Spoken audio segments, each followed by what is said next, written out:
Good afternoon. Oh, wait. Okay, I heard all this noise we walked into, and I have to get something comparable. Good afternoon. Thank you. Well, it's a real pleasure to be here today to moderate this very important discussion that's about what's the current state of play where we're at, how is science being received by the people in the political sphere? How is this going to impact us in terms of policy? And so you are going to hear from some incredible women who are not only doing amazing things, but they're going to tell you about things that you can do as well to get involved. And so just to put things in perspective, so in the Obama administration, John Holdren, who was his science advisor, was appointed or announced in December of 2008. We had a science advisor by December. He was confirmed in March. We are almost 100 days in to the Trump administration, and there has not been one appointed yet. 100 days in. So every president since FDR has had a science advisor, and yet here we are, we don't even have a selection that's being made. So what is this sending to us about the role and the importance that we think this new administration is placing on the importance of science in informing policy? And so with that, I'm just gonna jump right into this with some great questions. And so on Earth Day of 2016, we had the Paris Agreement that was signed. And on Earth Day of this year, we had the March for Science to stand up for the role of science in the world and also in shaping and informing policy. So with that, I want to kick off my first question to Caroline. Welcome. So tell us a little bit about your background and also what prompted you to get involved in organizing this first ever unprecedented March for Science. Sure. So my background is in public health research, primarily in adolescence and reproductive health. And there's been a long-standing kind of anti-science policies around particularly reproductive health when you think about things like abstinence-only sex education and a lack of access to care. But and that's been kind of growing and growing, but what happened most recently that kind of set me off was that I was talking with a friend who's a climate change researcher and educator, and she works for a federal agency and was told that she couldn't communicate her results, which was outrageous. So I got very, agitated and was like, we should march for science. And so I went on Twitter, and it turned out I was not the only person in the world who had this idea. And there were a bunch of people talking about it, and I kind of jumped on a thread, and all of a sudden I kind of found myself in the middle of a global movement. And it took off immediately. I mean, we were kind of idly talking about doing it in Washington, D.C., and then all of a sudden people were, oh, let's do one in San Francisco, we've got one in Boston, let's do one in London, and it was just all over the world in like 5 hours. And it really showed that people are just so desperate for, to stand up and defend science and kind of realize how important it is to do that. It was, heartbreaking that it needed to be done, but also encouraging that people were so ready to kind of stand up and fight for it. Yeah, absolutely. So more than 600 events were organized around the world, correct? Yep. And so what would you say was one of the best outcomes of the March for Science? I would say the fact that there were, I think 620 is where we left off, that there were that many hundreds of thousands of people around the world standing up for it, and it really sent a message that people, I think only 32.1, the point one's very important, percent of people who RSVP'd actually identified as scientists, and everyone else was just a science supporter. Wow. And so it sends a really important message that people around the world are aware of the threats against science and the importance of it to inform policy and are ready to stand up and fight for it. Right. And I think that message and the really awesome signs was a really important takeaway from April 22nd. Great. So you don't have to be a scientist to care about science. Absolutely not. Awesome. Thank you. Science is affecting all of us. That's right. So up next, Tiernan, please, can you tell us a little bit about the work that you're doing? And first, what is the League of Conservation Voters and the work that you do there? I would love to, thank you. The League of Conservation Voters is a national nonprofit environmental organization. Our top priority is combating the climate crisis, and we work very closely with about 30 state LCVs across the country to elect environmental champions who are going to really not just be a good vote, but go to the mat to get the most policy progress that we possibly can. Now, the 2016 elections were extremely disappointing in all kinds of ways, to say the least, but one huge bright spot is that there are more women and more people of color who were elected to Congress than ever before. We don't just help people get elected, we keep score. Here's our National Environmental Scorecard, which is available online, which basically says how people are voting on the most important environmental issues of the day.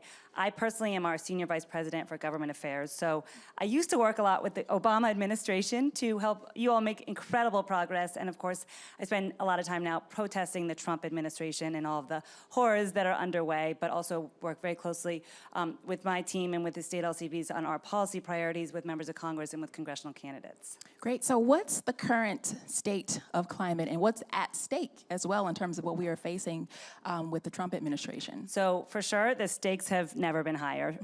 We have just come off of probably the best 2 years ever in the fight against climate change, thanks to the incredible leadership from President Obama. But the first 100 days of the Trump administration have been an unmitigated disaster. And it is just everything that we have been working on, all this progress could not be more threatened. So we have, first of all, seen him nominate and put in place the most anti-environmental cabinet we've ever seen, of course, led by EPA Administrator Scott Pruitt, who literally sued the EPA, the agency he now runs, 14 times on behalf of polluters. They have gotten to work very quickly going after the Clean Power Plan, the single largest thing we've ever done to cut carbon pollution from coal-burning power plants, the Clean Water Rule that protects drinking water for 1 in 3 Americans, the clean car standards that are just common sense, save consumers money at the gas pump while protecting the environment.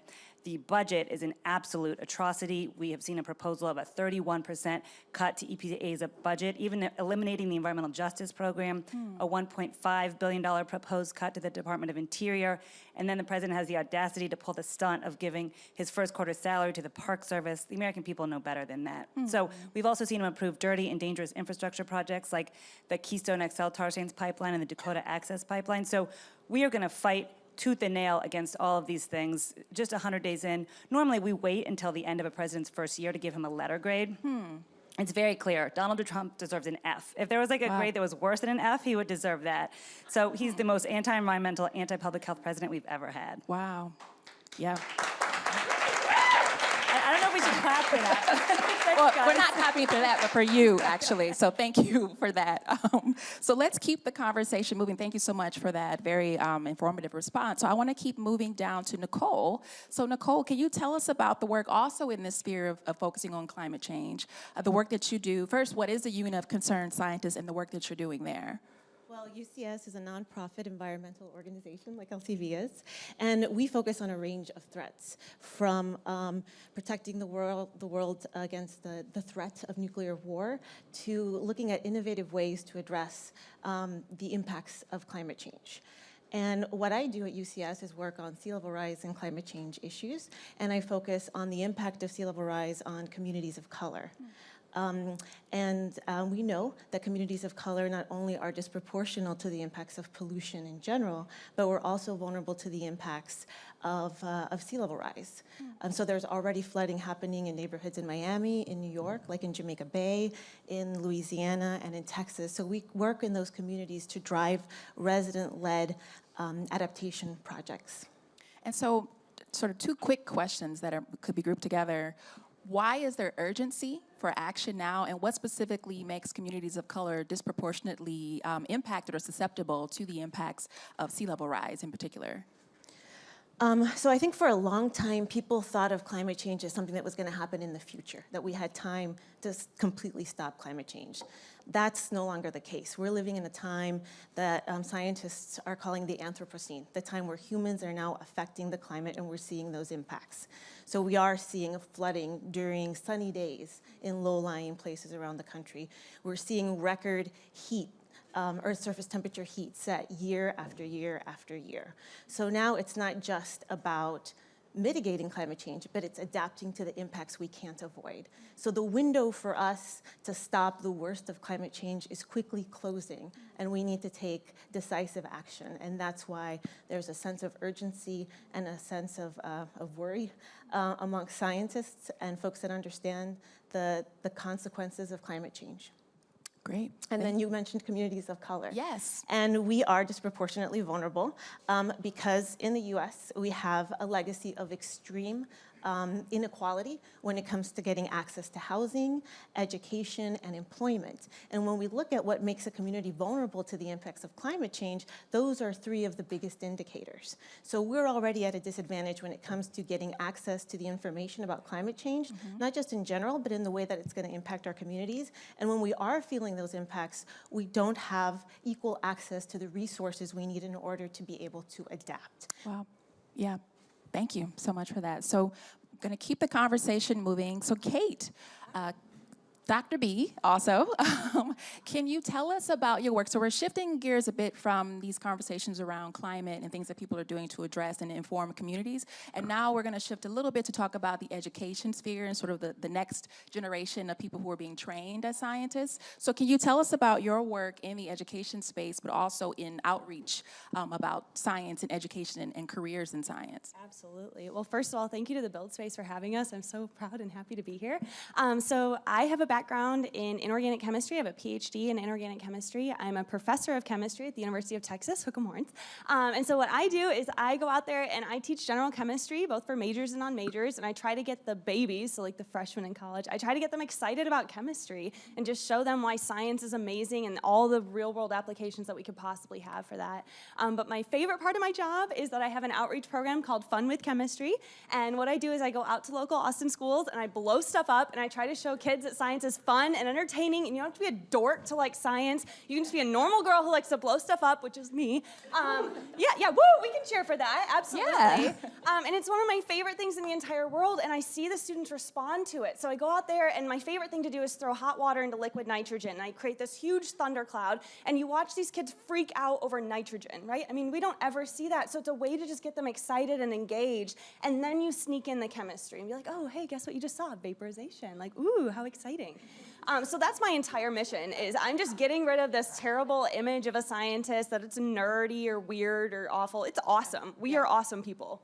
I'm biased. Yes, and I share your bias. So I'm a biomedical scientist by training, so I definitely share your sentiments. And actually, one of my first jobs at the White House was staffing a committee, so PCAST, the President's Council of Advisors on Science and Technology, and they produced a report that talked about the importance of the first 2 years of college in impacting whether we retain students in the STEM fields or STEM majors, so science, tech, engineering, and math. And so can you talk about why, what's happening in the higher education sphere that's focusing on getting our younger students or first-year students access to research and these types of experiences? Absolutely, yeah. So something we started at the University of Texas is the Freshman Research Initiative, or the FRI program. And so it started back in 2005, and we had something like 30 students, something minimal, and now we're up to 900 students per year. And basically what it is we take freshmen, so the kids who don't know how to do their laundry, I just want to put that out there. We take these students and we put them in a lab with smart, talented professors, and we foster the learning experience, and we show them that they can actually do research. And so in the very beginning, they're 18 years old, it's the very first day of college, they have no idea what they're doing, and at the end of the year, 9 months later, they come up to me and they're wanting to talk to me about catalysis and how to make a carbon-carbon bond, and I'm like, how do you know these words? I didn't even teach those to you. So it's incredible, but the best part of it is that when you force these students or encourage these students to do don't research, force students. encourage, I should say, sorry. But when you encourage them to get in the lab and actually experience this, they're first of all more likely to graduate within 4 years, which is huge because the student debt issue is a big thing. That's a different panel. We'll talk about that. But it encourages them to get out in 4 years, and it encourages them to major in STEM. And so instead of getting frustrated in their chemistry course, they found that there's a TA that will help them, and there's peers that will help them. And it's this wonderful pipeline that we've created, and now other schools are doing it too. So thank you to everybody out there who's actually starting this program. It's amazing. Yeah, and I think that's a great point you bring up, because it's important to give students these experiences early, because it's like asking a person who's training to become a baseball player to spend 2 years reading and studying about baseball before they actually go and get to play the sport, right? So I think this is exactly the right movement where we're seeing getting students more hands-on experiences. So time is quickly winding down. So I want to come back to Caroline as we wrap up the second half of this panel. So what's next for you? What's next beyond the march, and also for you personally? What was, if you'd asked me 4 months ago what was next for me personally, it would probably be different than what it is today. But what we're hoping to do, kind of continuing with the march going forward, is actually tied in a little bit to what you're talking about, which is that there's a lot of misconceptions about science, and there's a lot of barriers between scientists and kind of their communities. There's not a lot of dialogue. Science is mostly talked about like with other scientists and in kind of conferences and in journal articles. And so we really want to break down those barriers and get scientists into schools and have them talk with students and engage them in science and motivate them to be involved. And then through that, tie connections to policy. So, you know, talk with them about why research is important. There's this sense that all scientists are like in labs kind of dealing with pipettes. And in reality, there's a lot of other stuff that science does. And we need to kind of make that clear and also make clear that kind of the seemingly boring things like working with, you know, like little cells or whatever is what leads to the big discoveries that all of us think are so awesome. And that science is part of everything. And so I think breaking down those barriers and doing it is something that I'm personally really excited about. And so what I want to do going forward is work with the March and all of these supporters and the partners involved in kind of pushing that forward and breaking down those barriers. Well, that's fantastic. And actually, one of the things I'll add to that, why this is so important, is because 80% of the fastest growing jobs require math or science skills. And at the rate that we're currently going at, we're not producing enough people with degrees or skills in the STEM fields. So it's so important that you all are continuing this work to try to push for and also demystifying what are these careers and what sort of the training that you need to go into these fields. So thank you for that. Yeah, there's this misconception that science like destroys jobs, when in reality it's actually generating jobs and is important for the future. So I think it's really important to draw those connections. Great, thank you. And Tiernan, up to you next. So how can we continue to make progress and sort of resist what's happening in terms of trying to undo what's been done and the progress we've made under the Obama administration? These are definitely dark, dark days at the federal level, but there is good news. There's so much progress happening already at the state and local level. 28 states and the District of Columbia, where I live, have renewable energy standards that are going to significantly reduce greenhouse gas emissions. We have actually, since the election, since Donald Trump got elected to be the president, 4 states with Republican governors have either passed or strengthened renewable energy standards. We're seeing now, I believe it's up to 25 cities that have committed to go to 100% clean energy. And that is actually not just happening in lefty, blue parts of the country, even in small cities in Texas. They are recognizing that this is win-win-win. It's good for the planet, it's good for consumers, it creates good jobs. So there's so much opportunity, but now that we have this real vacuum, now that we're no longer leading at the federal level, this state and local progress is so important. Great, and quickly, so you have a march that you are organizing and a part of coming up soon. So you can talk a little bit about that? Absolutely. We were very excited to participate in the Science March. Everyone go to the People's Climate March. Huge success. We're thrilled about the People's Climate March, which is this coming Saturday. For people who want to get more information, you can text Smart Girls March at 877-877. We'll get you more information. But this march is so, so important. It is vitally important that we all raise our voices and be heard. This is also a first step. When people go home, they should be letting their members of Congress know that they marched. They should be demanding that their members of Congress stand up to Donald Trump, that they act on climate. They should tell their friends, their family, their social media networks, and they should keep calling. They should keep attending town hall meetings. They should come to D.C. and lobby their members there if that works. Also, very, very important, cannot stress this enough, people have to vote. If you live in New Jersey or Virginia, there are gubernatorial elections, statewide elections this fall, 2017, but in 2018, we have to get out there. We have to vote for climate champions. Of course, in 2020, we have to get rid of Donald Trump. We must ensure he's a one-term president. And then finally, I would say on that point, for people who are thinking about running for office, please do it, especially if you're a woman or a person of color. We have to make sure that Congress looks more like the rest of the country. Thank you so much for that. So get out and vote and lobby your members of Congress about these issues. So and then come to the People's Climate March, right? Yes, text Smart Girls March 877-877. Thank you. Okay, so coming back to Nicole, and also in this spirit of climate change impacting communities of color disproportionately, are there model communities that are doing good things in terms of what they're doing to mitigate the impacts specifically in their community? Yes, and UCS is really lucky to be part of the work that's happening in certain communities. So in Miami-Dade County, there's an area called Shorecrest. And a couple years ago, they were flooding and not getting any help. And now the county, the city, and local residents are moving adaptation initiatives. And there architecture groups that are coming in from around the country to design what adaptation is going to look like in a low-income community. So we're really excited about that. Then we have partner organizations like Gulf South Rising and the work of Elizabeth Jean-Pierre here in New York that we support and are kind of leading the way when it comes to environmental justice. Excellent. And then really quickly, what do you see as opportunities for budding scientists to get involved in this specific type of work as well? Well, first, I would encourage them to visit our website at ucsusa.org. We've got a lot of great information. We also have an extensive science network. We have 20,000 scientists from around the world that are supporting our work and are available to do local work. So students definitely should reach out to us and make those connections. I had a student from New Jersey give me a call last week. Her name is Maria. She's here with me today. Shout out to And Maria. So, yeah. She's a budding marine biologist, and so I'm really excited to be working with her. I think in a world where we have access to the work that a lot of people are doing through the internet, we shouldn't be shy about reaching out to folks and asking for information and guidance about what that path looks like, especially when we're reaching out to scientists that are people of color.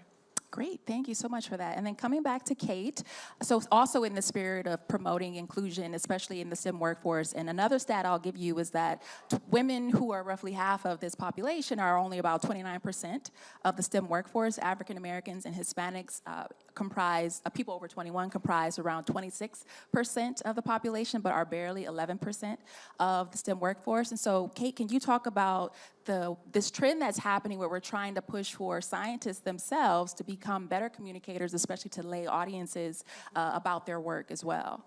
Absolutely. So I think it's something that we as scientists have failed, and I don't really want to say that, but we must have, because somehow our administration currently does not seem to get why science is so important. So I'm raised by psychologists, so what can I do but for myself? So we failed. And so we need to figure out how we can translate this material. And so that's what I do in my classroom every day. I can't tell every student that an electron goes from here to here. They don't get that, but they understand they can walk upstairs or they can fall downstairs. That they understand. So what we need to do as a community is come up with analogies and talk to our friends who don't want to talk about science, but do it in a sneaky way. Be like, hey, you want to get a beer? So climate change, let me tell you about this. And that's what I do all the time. And so we just need to get out there and have conversations, and you don't have to do it from a preachy place or anything. Just talk about how much you love it. And seriously, how cool is chemistry? You can't get better than that. Sorry, I'm very biased. But if you talk about it, they'll understand that and they'll feel your passion and they respond to it. And so we just need to do a better job of communicating these things and translating why it's so bad, like why climate change is an issue. And don't let anybody say it's not a thing. Don't accept that statement. So it's demystifying these fields, but also making it cool and having people like you who are so passionate about their work, let people see and meet people like you. So I think that's very important. So in the final few minutes before we open it up to audience Q&A, this is something I would like to pose to our esteemed panel. What would be a tweet-length takeaway that you would like, tweet-length, emphasis on that, tweet-length takeaway that you want to leave our audience with from today? So Caroline, let's come to you first. I guess make your voices heard, bring your friends, and fight for the future. Make your voices heard, bring your friends, and fight for the future. I like it. I like it. That's great. Hashtag March for Science, if that fits. That's great. Thank you. Tiernan. Smart Girls March, hashtag Act on Climate, hashtag resist, and also you can follow LCV at LC Voters, and you can follow me at T_Sittenfeld, and really want to use the rest of my tweet link to just say thank you to you for moderating. Thank you to, this is really an honor to be on this panel. Thank you to the Build series and to Smart Girls and Amy Poehler. Thank you. Thank you. And actually, Caroline, do you have a Twitter handle or social media where people can find you? I thought you were going to say, why didn't you say thank you? No. It was Your mother raised you better than that. seriously, sorry, Mom. And my grandmother, God, she'd be so angry. It's at CKW583. Okay, great. Was Thank you. Yeah. So, Nicole, your tweet and also where people can find you and your organization on social media. I think I would say your voice matters more than you know, hashtag women of color. The seas are rising, but so are we. Hashtag Smart Girls March. Yeah. Hashtag UCS USA. And then my Twitter handle, I guess is what it's called, Yeah. is NHH_climate. Awesome. Thank you. Kate. Oh, I'm ready for this. Okay. So my organization's called Fun with Chemistry. So if you want to follow us, funwithchem.com. I'm at funwithchem. And my tweet would be, what starts here changes the world. That's our slogan at UT, and I completely believe it. It's one person. It's the power of one. So just do something and make it big and huge and grand. Awesome. Hashtag hook 'em. Well, you ladies really rocked out on that tweet link takeaway, so thank you so much for that. So with that, I think we are ready to take some questions from the audience. Hi, everyone. I love your enthusiasm. Thank you so much for being here. I was wondering if you could talk about your experiences as a woman in STEM. Ooh, I can. So I have a PhD. It was a very difficult process. As you probably are aware, it's a male-dominated field. It's a boys' world.